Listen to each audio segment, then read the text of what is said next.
del destructor. Con tus plumas me cubriré y debajo de tus alas viviré. Yo diré a Jehová, mi esperanza mía y mi castillo, mi Dios. A Dios mismo. Y el segundo tema es el tema de la obediencia o la vida justa. Y el tercer tema, y todo es acumulativo, el tercer tema es el tema del amor. Y Juan va a dar 3 vueltas sobre estos temas a lo largo de estos 5 capítulos, 5 capítulos de la epístola. Y va a dar una vuelta y va a ser una vuelta más o menos ligera. La segunda vez que va a tocar estos temas va a profundizar un poco más, y la tercera vez va a ser lo más profundo que va a estar exponiendo estos 3 temas.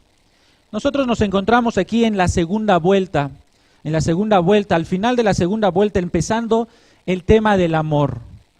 Es la segunda vez que se menciona este tema en la carta. Ya lo ha mencionado Juan en el capítulo 2, versículos 7 en adelante, al versículo 11. Es la segunda vez que se menciona entonces el tema del amor. Y ya ha hablado de la parte doctrinal, de que el mundo va a terminar en el versículo 17, 2:17. El mundo pasa y también sus pasiones. Y nos está diciendo, no amen al mundo. Versículo 18 nos dice que es la última hora. Cristo está por venir y los anticristos están surgiendo. Y del versículo 28 al 3:3, ustedes recordarán que Juan nos está hablando de cómo debe de vivir un hijo de Dios que espera el regreso de Cristo. Todo esto inicia ahí en el versículo 3:1, donde dice, mirad cuán gran amor nos ha otorgado el Padre, para que seamos llamados hijos de Dios. Juan establece aquí que Dios nos ha dado un gran amor tan poderoso para habernos hecho sus hijos, para reconocernos como sus hijos, para declararnos sus hijos auténticos. Sin embargo, hermanos, el versículo 2 nos dice que todavía no se ha manifestado lo que habremos de ser. Amados, dice ahí el versículo 2, ahora somos hijos de Dios y aún no se ha manifestado lo que habremos de ser. Todavía seguimos en un cuerpo de pecado. Nuestra vida sigue siendo transformada a la madurez y a la imagen de Cristo. Y por ese motivo, todavía en ocasiones seguimos pecando. Pero no es una regla, no es un estilo de vida en el creyente el pecado. Sino que cuando hay pecado en nuestra vida, como dice el capítulo 1 y 9, capítulo 1, 9, confesamos nuestros pecados. Y Dios es fiel y justo para perdonarnos. Entonces no es una regla de vida que de aquí en lo que estamos esperando a ser totalmente transformados, estemos pecando. No podemos pecar deliberadamente, sino que vamos poco a poco siendo transformados. A esto se le llama santificación progresiva. La vida del cristiano no es una vida directa o recta hacia el cielo, sino que es un progreso rumbo a la santidad. Esto lo explica el versículo 2 cuando dice, amados, ahora somos hijos de Dios. Debido al gran amor dado por Dios, no debes dudar que ya eres hijo de Dios, si es que has respondido a este amor, si es que lo has aceptado, si es que vives bajo este amor. Sin embargo, dice el versículo 2, aún no se ha manifestado lo que habremos de ser. Y esta es nuestra vida terrenal. Aquí estamos, todavía no se ha manifestado lo que habremos de ser. Seguimos siendo imperfectos y por eso tenemos la necesidad de estarnos reuniendo y escuchar la palabra de Dios. Sin embargo, este proceso terminará, dice el final del versículo 2, cuando Él se manifieste. Pero sabemos que cuando Él se manifieste, seremos semejantes a Él porque le veremos como Él es. Entonces, mientras estamos esperando el regreso de Cristo para ser transformados a su imagen, ¿cómo debemos vivir? El versículo 3 responde, todo el que tiene esta esperanza puesta en Él, esta esperanza del regreso en Cristo, se purifica así como Él es puro.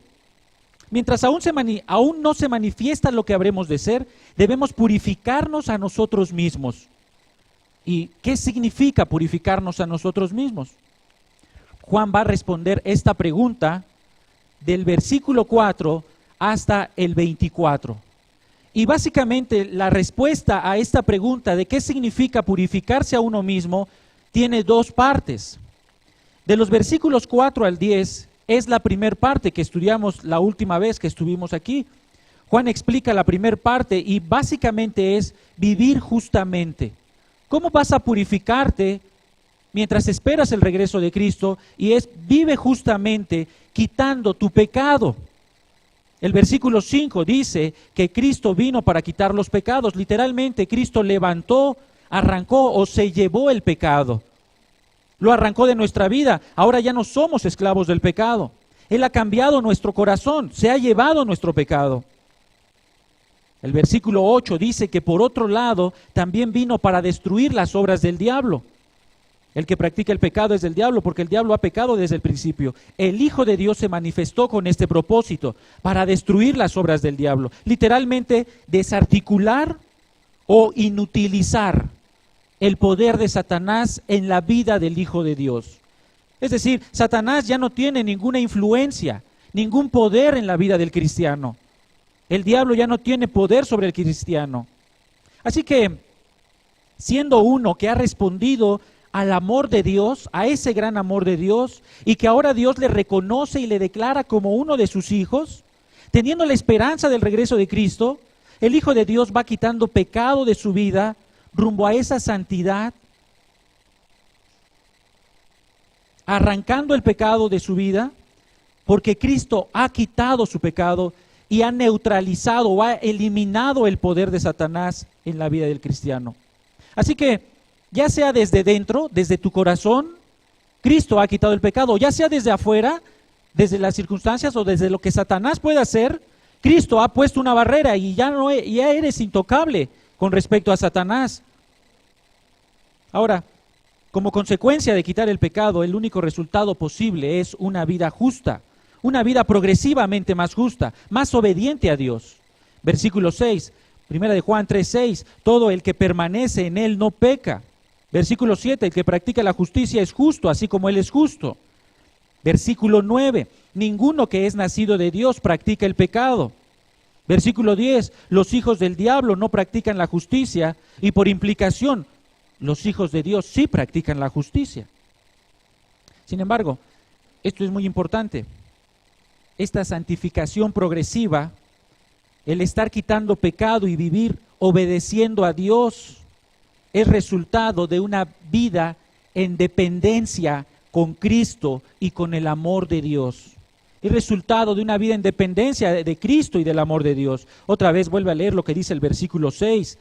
Y todo el que permanece en Él, para que puedas tener una santificación, una imagen de Cristo cada día más clara en tu vida, necesitas mantenerte con Cristo, pensar, caminar, respirar, trabajar, amar, reaccionar, teniendo en cuenta la palabra de Cristo en tu mente, estar meditando en Cristo.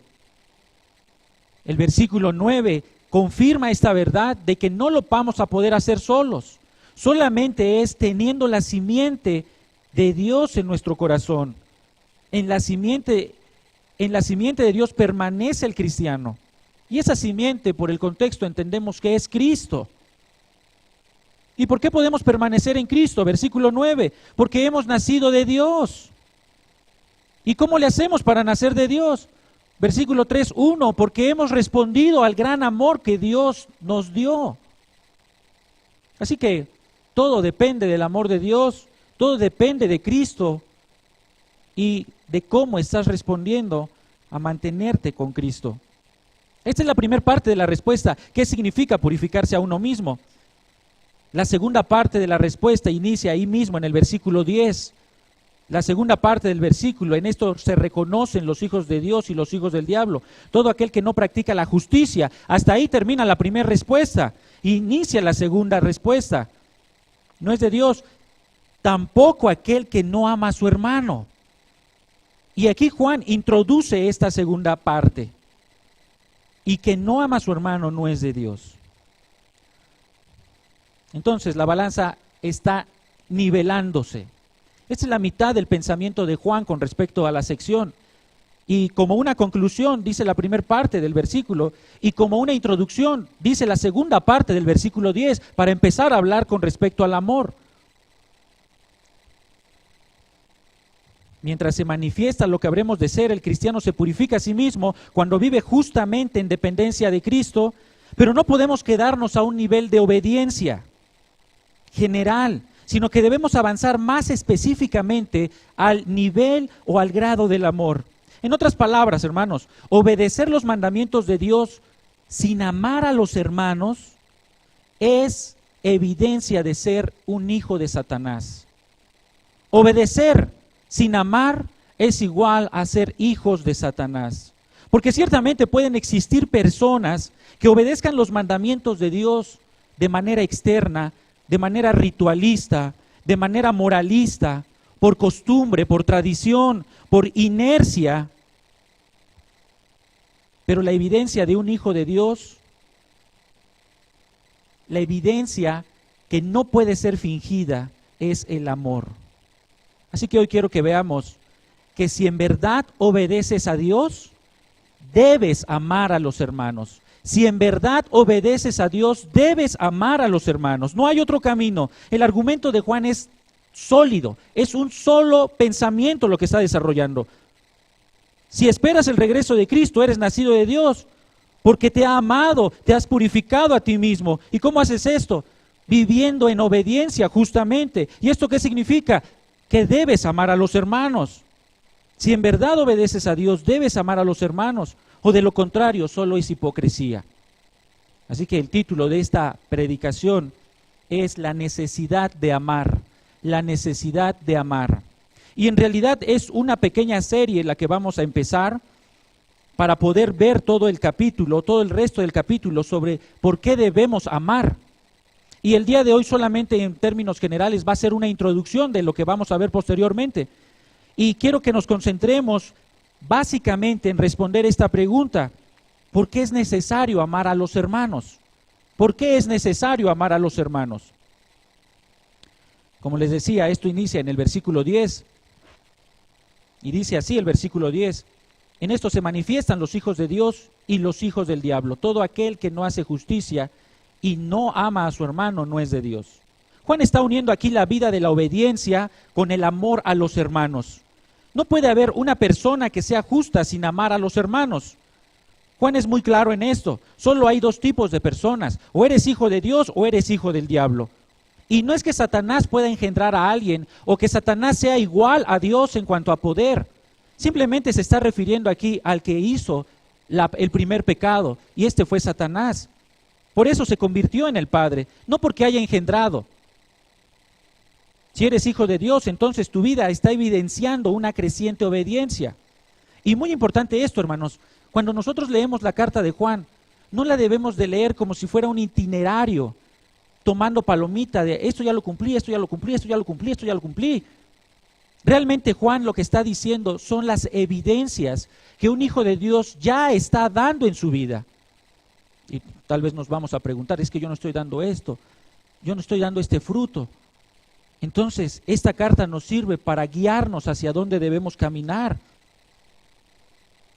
Entonces, aquí, si eres hijo de Dios, en tu vida ya estás dando este crecimiento de obediencia. Al mismo tiempo que estás obedeciendo, va creciendo un amor por tus hermanos, y este crecimiento se debe de vivir en dependencia de Cristo y del amor de Dios.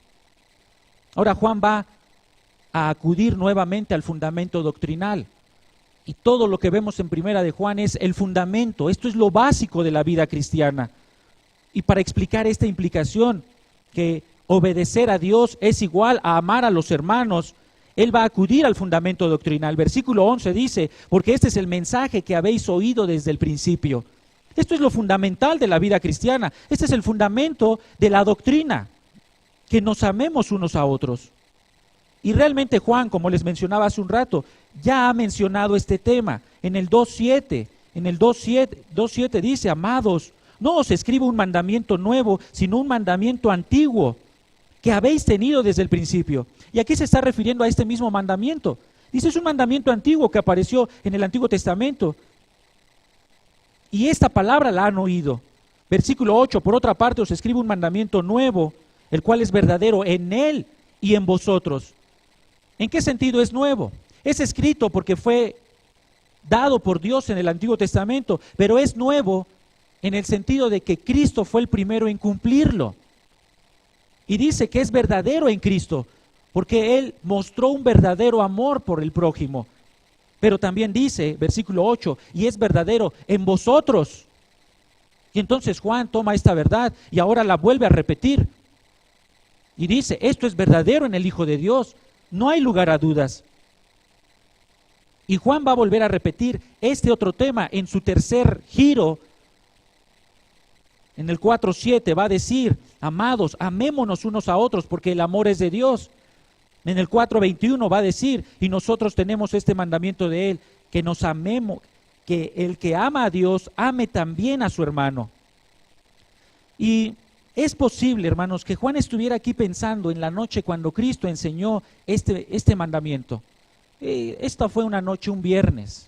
Pasaban de las 6 de la tarde. Acompáñenme por favor al Evangelio de Juan. Y esta es una estrategia que pueden utilizar cuando lean la primera carta de Juan. Ustedes encontrarán que va paralela al Evangelio de Juan en muchos aspectos. Entonces, es una noche de un viernes, pasan de las 6 de la tarde, están cenando. Y esto que voy a decir es de suma importancia para la vida de todos, de la vida de la iglesia. Este es el motivo por el cual es necesario que nos amemos. En los grandiosos capítulos 13 al 17 de Juan, podemos ver cómo Cristo expone la necesidad de amar a los hermanos. Y esto es lo que quiero que entiendan, hermanos, el día de hoy. Juan 13:1 dice, antes de la fiesta de la Pascua, sabiendo Jesús que su hora había llegado para que pasase de este mundo al Padre, como había amado a los suyos que estaban en el mundo, los amó hasta el fin. Este es el tema de estos capítulos. Cristo amando hasta el fin. Cristo amando hasta el fin. Se terminó el tiempo. Se terminaron los 3 años y medio, los 2 años y medio, 3 años de discipulado. Se terminaron la vida terrenal de Cristo. Aquí está el tiempo, se ha terminado. En sus últimas horas, antes de ser entregado, Jesús sabe que ha llegado la hora de mostrar más plenamente el amor a los 12. Y lo va a hacer a través del servicio más humilde. Sabe que Judas ya ha concebido en su corazón entregarlo y aún así lo va a amar hasta el fin, incluso a Judas. Versículo 5 dice, luego puso agua en un lebrillo y comenzó a lavar los pies de los discípulos y a enjuagarlos con la toalla con que estaba ceñido. Ustedes recuerdan o saben o se pueden imaginar las regiones polvorientas sin pavimento en aquel entonces y sucias las calles, por lo tanto los pies estaban sucios, llenos de polvo, llenos de excremento de animales que caminaban por las calles. Este trabajo de lavar los pies era reservado en una casa para la servidumbre de más baja categoría. Pero en algunas raras ocasiones, el lavar los pies sucedía entre iguales, cuando se trataba de una ocasión muy especial o como una expresión de amor y respeto profundo. Sin embargo, hermanos, entre los 12 apóstoles había una discusión cuando Jesús se levantó a lavar los pies. Lucas 22:24 dice que antes de que Jesús le lavara los pies, hubo también entre ellos una disputa sobre quién sería el mayor. Así que es obvio que ninguno de estos estaba dispuesto a agacharse en el suelo para lavarle los pies a los demás. Realmente estaban discutiendo de quién era el más importante. Así que cuando Cristo tomó el traste y se puso a lavarle los pies y a limpiárselos, seguramente habrán quedado muy sorprendidos, estupefactos al ver que Jesús se disponía a lavarle los pies. Recordemos que este lavado de los pies, según el versículo 1, es una muestra, primera de Juan capítulo 13, versículo 1, es una muestra del amor de Cristo. Después les habla de que ellos también deben hacer lo mismo, servirse humildemente. Ahora pase al versículo 21. En el versículo 21 de Juan 13 sucede algo todavía más dramático. Imagínate esto, imagínate que fueses uno de los 12. tu propio maestro que le viste hacer grandes milagros y reprender a demonios, reprender a escribas, estar frente al pueblo y hablar con gran autoridad, reprender a los fariseos, te acaba de lavar los pies, y en el versículo 21 dice que Cristo se conmovió, se angustió en espíritu. Y realmente esta conmoción de Cristo no fue algo que solamente lo sintió Cristo, sino que fue transmitido a través de su expresión. Los discípulos vieron que algo estaba sucediendo en la mente de Cristo porque estaba conmovido. ¿Qué significa esto de conmoverse? Transmite la idea de horror, ansiedad, agitación, el hecho de vislumbrar la ira de Dios derramada sobre él por los pecados del mundo, producía en Jesucristo una aversión. Él sabía que el tiempo había llegado y estaba dispuesto a amarlos hasta el fin, pero aún en su humanidad sabía lo que se enfrentaba, la poderosa ira de Dios. Así que Cristo ve la ira de Dios cayendo sobre él por los pecados del mundo, y sus discípulos logran captar lo que Cristo está viviendo y declara que alguien lo va a entregar. Sin duda que la afirmación debió de haber caído como un rayo en medio del cuarto. Primero les da una cachetada cuando les lava los pies mientras ellos están discutiendo sobre quién sería el más importante. Después notan cómo su rostro se comienza a transformar en un rostro de terror, y después declara: alguien me va a entregar. Versículo 22, los discípulos se miraron unos a otros y estaban perplejos sin saber de quién hablaba. Judas también entró en el juego. Comienza a fingir demencia. ¿Seré yo? ¿Seré yo acaso? En el versículo 31 ya ha ordenado a Judas que salga a consumar la traición que tenía en su corazón. A partir de ahora solo es cuestión de minutos antes de que suceda la aprehensión, y Cristo se concentra en la gloria que tendrá cuando esto termine. Versículo 31. Entonces, cuando salió, Jesús dijo: ahora es glorificado el Hijo del Hombre, y Dios es glorificado en él. En el versículo 33, todavía más dramático esto, les dice, versículo 33, hijitos, ustedes, a los que he amado hasta el fin, estaré con ustedes un poco más de tiempo, solo hasta que sea arrestado, hasta que suba al cielo. A donde yo voy, vosotros no podéis ir. Y es probable que los discípulos ni siquiera entendían lo que estaba sucediendo. Es probable que todavía seguían pensando en quién sería el mando o el más grande en el reino de Dios. Pero Cristo está hablando cosas muy extrañas. Están sucediendo cosas muy extrañas. Versículo 34 dice Cristo a los discípulos: un mandamiento nuevo os doy, que os améis los unos a los otros. Y aquí está Juan. Este Juan, de que escribió la carta, está escuchando esto, y él está escuchando esto. Y por cierto que aquí se le conocía como hijo del trueno, y seguramente que él estaba entre los primeros 3 lugares de quién iba a ser el más grande. Y después menciona al final del versículo 33, a donde yo voy vosotros no podréis ir. Versículo 35 remarca que esa es la distinción de un verdadero discípulo de Cristo. Si tenéis amor los unos por los otros, verdaderamente sois mis discípulos. Cristo está aterrado, les acaba de decir que se va a ir y ellos no podrían seguirlo, y les mandó que tienen que amarse, pues eso es lo que los evidencia como un verdadero discípulo. Pero los apóstoles, encabezados por Pedro, les entró por un oído y les salió por otro oído. Ni siquiera se detuvieron a pensar en el mandamiento. Pedro no pregunta: ¿qué significa esto de amarnos unos a otros? No pregunta eso. Simplemente en el versículo 37 dice Pedro: ¿por qué no te puedo seguir ahora?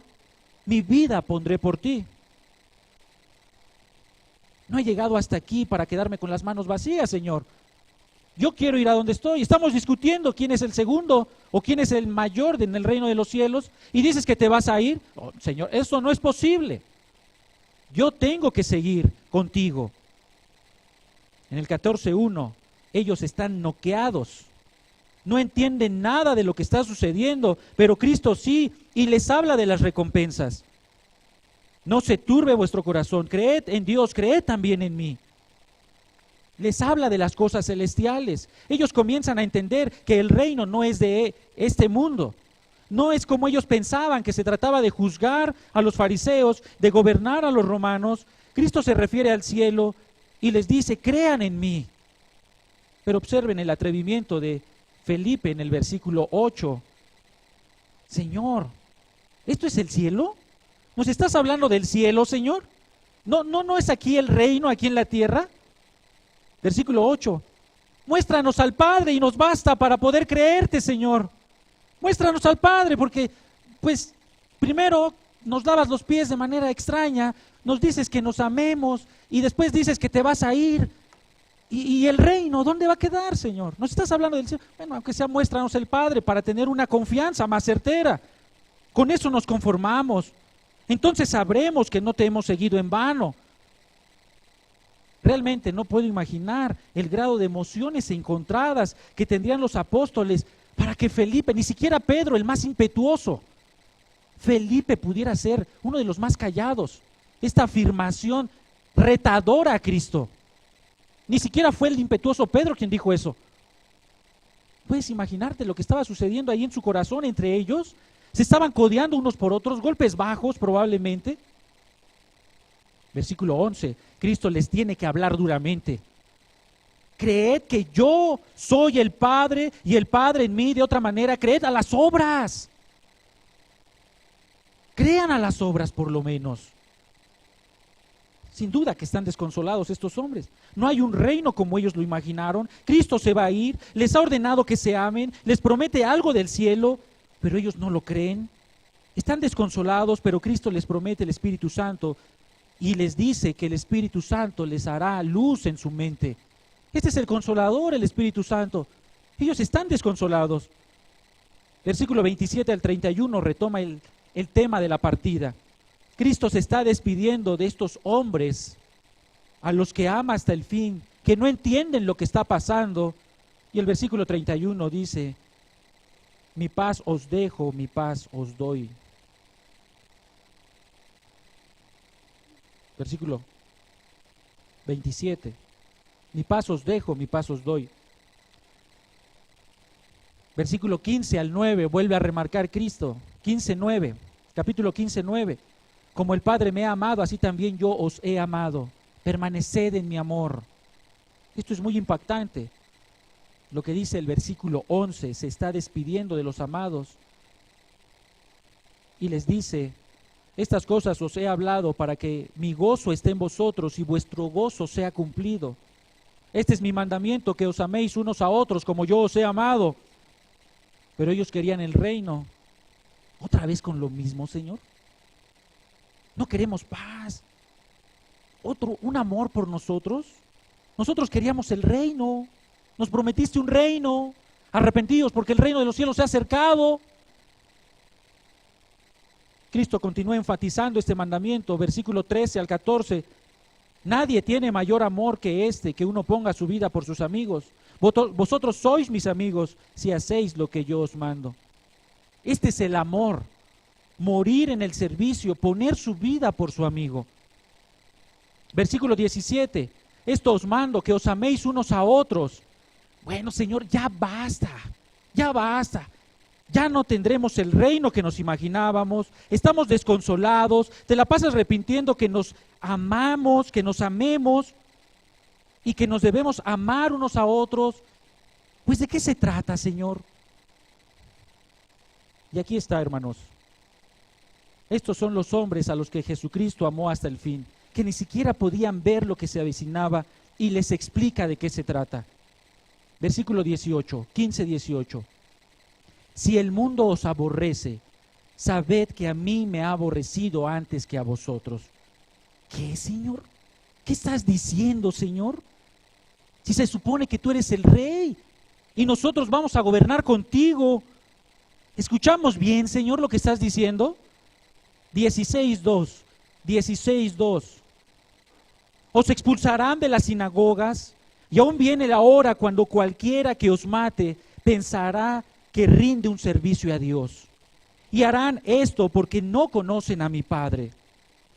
Versículo 20. De cierto os digo, sin lugar a dudas, no lo pongas en duda, que vosotros lloraréis y lamentaréis y el mundo se alegrará. ¿Ya entendieron, mis amados? ¿Ya entendieron de lo que estoy hablando? ¿Ya se dieron cuenta que no se trata de vivir cómodamente? ¿Ya entendieron que no se trata de saber quién es el mejor? ¿Ya entendieron que no se trata de ser servido, sino de servir? Yo ya me voy. Se quedan en este mundo. No han sido despedazados porque yo los estoy protegiendo. Me voy y las fuerzas satánicas se volcarán sobre ustedes. 16:32.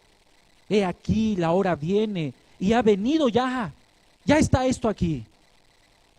En que seréis esparcidos cada uno por su lado y me dejaréis solo. Versículo 33.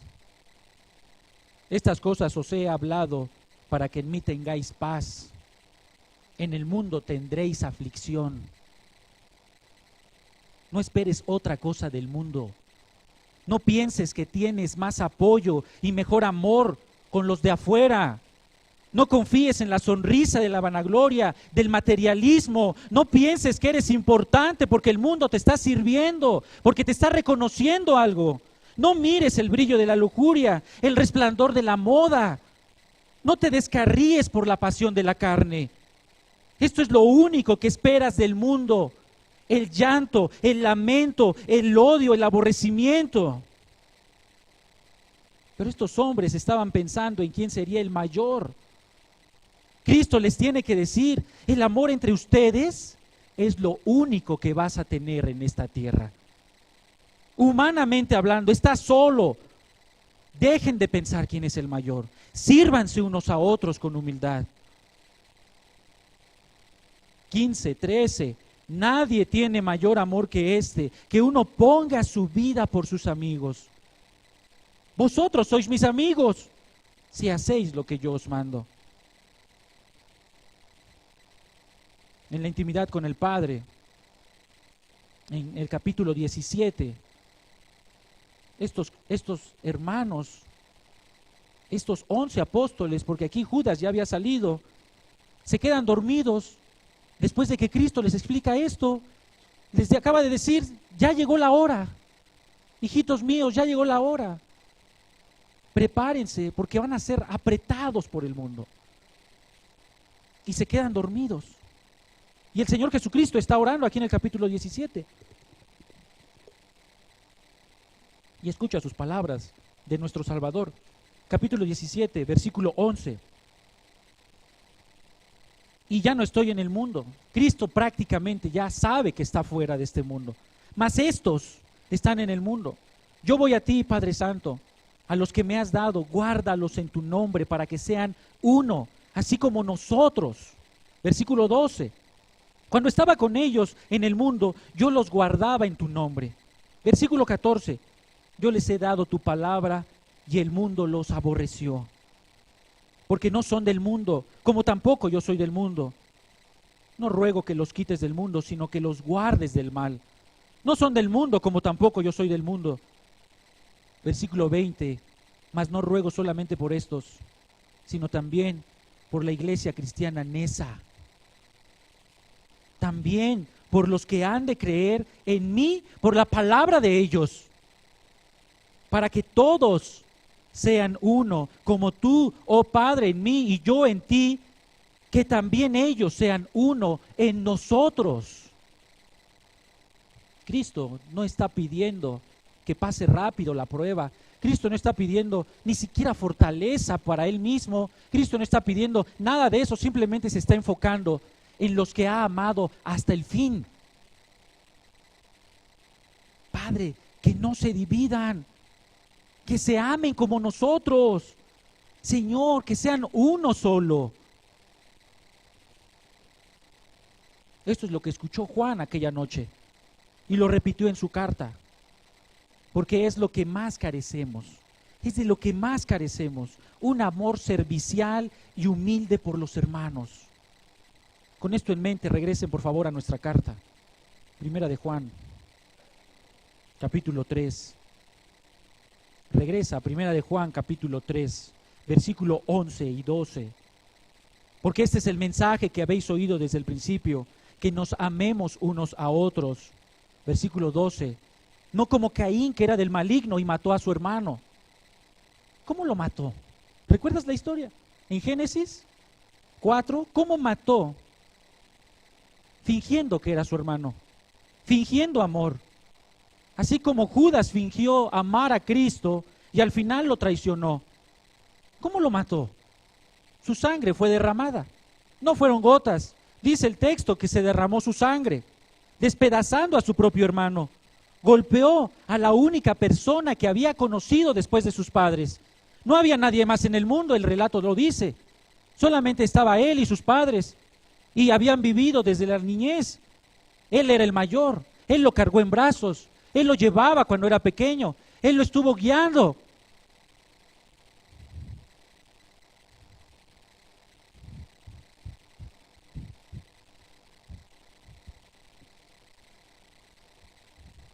Y lo mata hasta despedazarlo. Hasta que su cuerpo derramó sangre. Una muerte violenta, como la que sufrió Cristo. Y eso es lo que el mundo ofrece.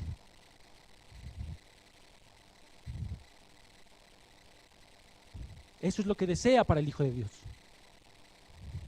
Eso es lo que desea para ti si eres verdadero hijo de Dios. Y si no puede hacerlo físicamente, te destrozará emocionalmente, mentalmente, en tu matrimonio, en todo lugar, te hará pedazos. Versículo 13, hermanos míos, no os extrañéis si el mundo os aborrece. No te extrañes, no pienses que allá afuera vas a encontrar a una persona mejor que lo que puedes encontrar de un verdadero hermano aquí. No te sorprendas, ellos no te aman, ellos te desconocerán porque no conocen a tu Padre. Y Juan no se está refiriendo aquí a pecados, se está refiriendo a personas, a personas. Los que no son creyentes buscan tu destrucción. La única opción que tienes, si eres hijo de Dios, es amar a los hermanos. No puedes tener otra opción. ¿Quieres amar el mundo? Inténtalo. Y te encontrarás con un gran muro que caerá sobre ti. La gran tragedia es que dentro de la iglesia existan odio entre los hermanos. La verdadera iglesia ya tiene suficientes enemigos fuera de la iglesia para que dentro de nosotros haya discordias, haya pleito, haya murmuración. En esta epístola, la sección más larga es respecto al amor. Este mandamiento de amarnos unos a otros es lo más repetido, lo más enfatizado. ¿Por qué? Porque no somos mejores que los 12. No somos mejores que ellos. A veces pensamos en un reino donde nosotros somos reyes, donde peleamos, nos inconformamos, porque no nos sirven de una mejor manera, porque no nos saludaron, porque no nos apartaron el lugar, porque se movió algo que no nos gusta.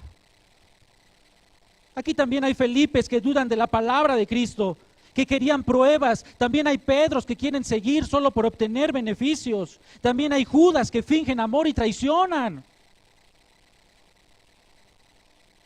Estamos rodeados en un campo de minas como para que nos destruyamos entre nosotros mismos. La preocupación más importante de Cristo en sus últimas palabras a sus discípulos: ámense. Esa fue su oración, ese fue su mandamiento. Juan 14, 23, el Evangelio de Juan 14, 23, dice lo mismo que esta carta, o que esta sección de la carta. Respondió Jesús y le dijo, aquí es nuevamente otra duda que le preguntaron uno de los 12, el que me ama, mi palabra guardará. Está unido. ¿Quieres guardar la palabra? Procede de un amor a Dios. La palabra no se guarda de manera intelectual. La palabra no se guarda de manera costumbrista. La palabra procede de un corazón que ama. El que me ama guardará mi palabra. Y mi Padre le amará y vendremos a Él y haremos morada con Él. Ahora te estás preguntando probablemente, ¿cómo puedo amar a mi hermano? Porque aquí estamos hablando de personas. Primera de Juan 3:22. Primera de Juan 3:22. Y cualquier cosa que pidiéramos, la recibiremos de Él, porque guardamos sus mandamientos y hacemos las cosas que son agradables delante de Él. ¿Cómo puedes amar a tu hermano? Teniendo una actitud de querer amarlo. Ora a Dios. Pídele a Dios amor por los hermanos. Que te haga un corazón servicial. Que te haga un corazón amoroso y humilde. Ora en total dependencia a Dios. Y dice ahí el 3:22, porque el contexto del 3:22 es el amor. Toda esa sección, desde el versículo de 1 de Juan 3, del 10 hasta el versículo 24, está hablando del amor. El contexto es el amor. Y aquí te está diciendo, pide cualquier cosa referente al amor y Dios te lo va a conceder, literalmente. ¿Estás pensando en alguien al quien no amas? ¿Con el que tienes algún rencor? Pídele a Dios que te ayude a amar, a servir, a perdonar. Y Él te lo va a dar, porque para esto vino Cristo. Y nada, pero no se quede eso ahí. 3:16. En esto hemos conocido el amor, en que Él puso su vida por nosotros. También nosotros debemos poner nuestras vidas por los hermanos. Muere por servir. Muere por servir. Busca oportunidades para servir amorosamente a los hermanos. Acércate, pregunta, ¿qué puedes hacer? Interésate. Muere por servir. Pero además no solamente tengas el deseo de servir, de estar preguntando, sino que realmente el versículo lo que significa es, muérete sirviendo. Muérete sirviendo. No reserves tus mejores actitudes para servir. No reserves la mejor sonrisa que tienes para servir. No reserves el mejor tiempo para servir. No reserves la mejor fuerza. No reserves el tiempo para servir. Muérete sirviendo a tus hermanos.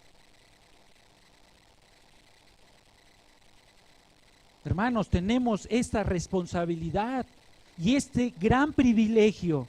Escucha lo que dice el 4:12. El 4:12, primera de Juan 4:12.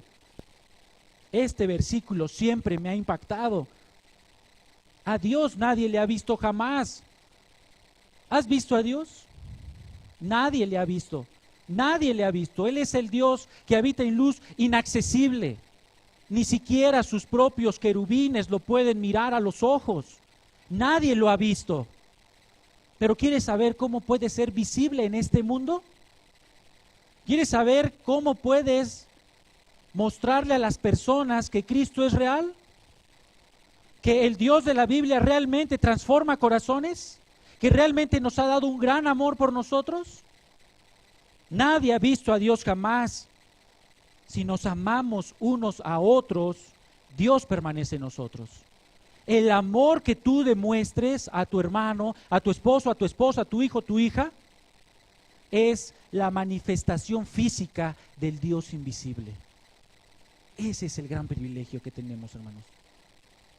No tenemos otra salida. No tenemos otra opción. ¿Por qué debemos amar?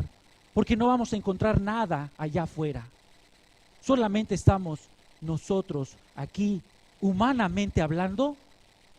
Esta es nuestra familia. Allá afuera no vas a encontrar nada.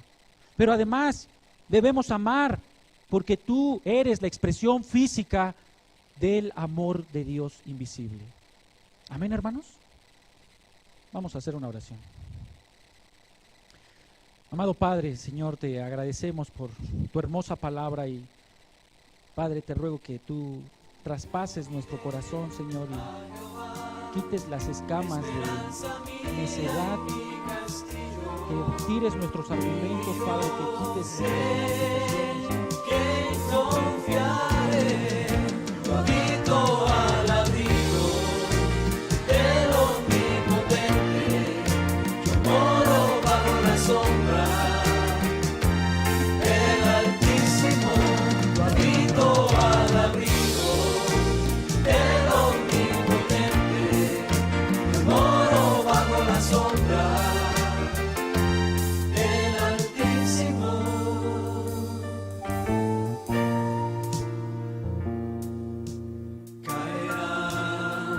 A mi lado y a mi diestra